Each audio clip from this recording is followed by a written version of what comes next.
The moment I pulled into my driveway after 3 weeks of high-stakes meetings about my new role as CEO of Harley-Davidson, I knew something was off.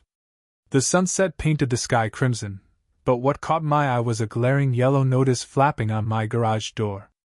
My heart sank as I read it. This had to be Evelyn Harper's doing. I'd only met our HOA president twice since moving here 6 months ago, but those encounters told me she ruled our neighborhood like her personal empire. First, she'd scolded me for my lawn being a fraction too long. Then, her husband measured my mailbox's distance from the curb with a ruler. The notice read, "Violation, unauthorized vehicle storage. Remove motorcycle within 48 hours or face towing and fines." In Evelyn's meticulous handwriting, motorcycles lower property values and attract riffraff. I glanced at my pristine 2023 Harley-Davidson Road Glide, worth more than Evelyn's fancy SUV. I'd spent weekends polishing it, even teaching local kids about bike maintenance. Old Mr. Carter next door brought his grandson to admire it. But as Evelyn Power walked by in her designer tracksuit, her cold glance at my bike and tap on her smartwatch screamed trouble. I wanted to shout that I was Harley-Davidson CEO, but the press release wasn't out yet. Instead, I snapped photos of the notice, my bike, and my spotless property. My neighbor, Greg Lawson, Evelyn's HOA sidekick, watered his lawn, smirking. Too bad about the bike. Rules are rules. His new tow truck, Lawson's Towing, gleamed in his driveway. Suspicion hit me. This wasn't about aesthetics. Digging through the HOA bylaws that night, I found no motorcycle ban, but Lawson's Towing had handled every tow in the past year, with sky-high fees. An urgent HOA email announced a vehicle policy update meeting. As I watched Evelyn and Greg whisper outside, I smirked. They didn't know who they were messing with. At dawn, my security camera pinged. A tow truck, Lawson's, hauled my Harley away. I chased it in my car, but it vanished. Evelyn texted, "Unauthorized vehicle removed. Office hours 9 a.m. At the HOA office, Evelyn, dripping with fake charm, slid me a folder citing a vague, recreational vehicle, rule. "This is absurd," I said, voice steady. "That bike's worth more than your salary." She sneered. "Article 7, Section 12 bans driveway storage. We protect property values." Greg, twirling his tow truck keys, added, $500 to get it back. Cash. I photographed the documents, ignoring Evelyn's protests. Outside, I noticed their office security camera. That footage could be gold. The paperwork's tow company address matched a property Greg bought last year. Another text from Evelyn. Impound fees now $1,100 per day. I smiled, thinking of my upcoming press conference. At 3 a.m., I scoured the HOA website.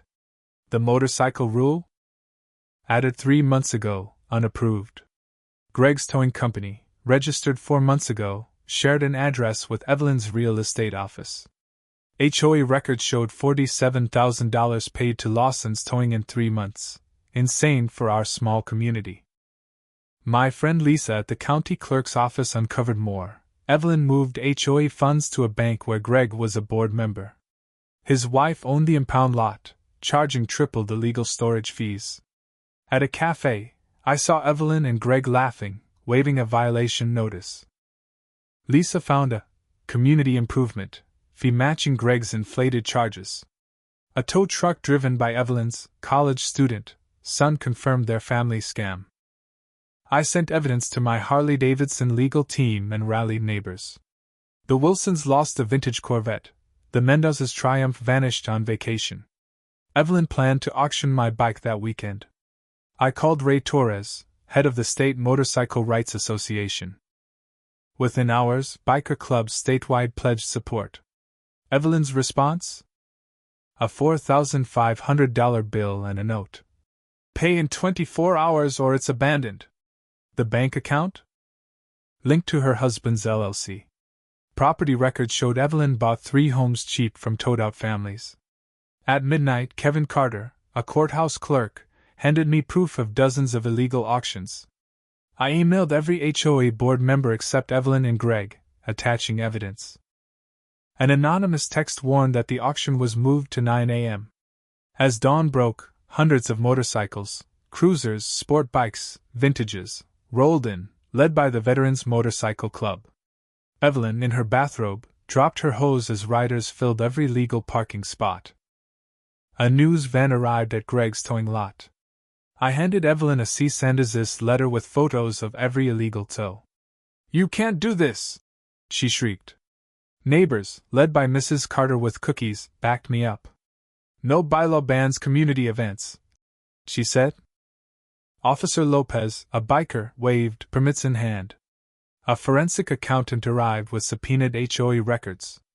Evelyn fled inside as engines roared. By noon, 5 news stations swarmed. I showed reporters a folder, 68 tows, all tied to residents questioning fees. Bank statements linked Evelyn and Greg to an offshore company. Neighbors shared stories. Mrs. Carter's son lost his car on Christmas. The Mendoza's van was towed during a graduation. I revealed a video of Evelyn ordering my bike towed before the 48-hour notice. "Fine!" she screamed. "You deserve this with your tacky bikes." Police with search warrants approached as I told cameras. "This is about fighting power abuse." At the HOA meeting, I showed photos of Evelyn and Greg's secret dinners with 2 company owners. Neighbors recounted losses, bicycles, Mustangs, even gardening tools. Our accountant revealed $200,000 in unauthorized fees over 5 years. The room erupted. Evelyn tried to flee, but police blocked her. I proposed free motorcycle safety courses, a mechanics scholarship, and a monthly bike show. The vote to oust Evelyn and Greg was unanimous. Neighbors smiled, planning gardening and repair clubs.